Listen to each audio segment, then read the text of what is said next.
伫咧新德县专门回收有机废用剂的准源公司，因为厂房互人检举有大量违建，县政府派人要去拆的时阵，却看到业者真嚣摆，伫这工厂门口放有毒用剂桶仔，而且佫经过讲这桶仔会爆炸，落尾是警方出面处理，才顺利拆掉。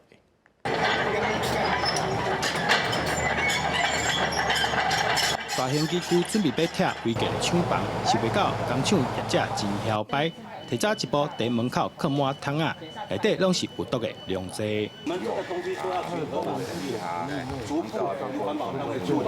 现场甚至还有人警告讲，桶仔会爆炸，卖活，想要来阻挡县府的拆除作业。尾仔经过警方参业者参详了后，才顺利开始。你应该到合法的地方，那像有污水处理厂的地方，而不是在我们关西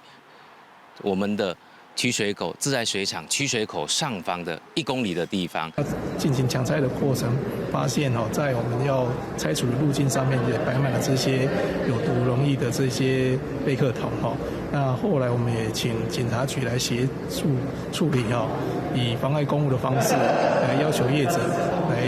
离开之后，让我们进行强制拆除。根据查报资料，新竹这间专门做回收有机废溶剂的工厂，今年5月份，工厂把因为气体外泄，予环保局罚500万。针对违建的部分，违建有405平，也要求要限期拆除。不过业者皆批评无咧信道。新竹县府表示，违建的部分已经完成拆除，若工厂长期造成地方环境污染这部分，已经予县府下令停工。记者刘文和新竹报道。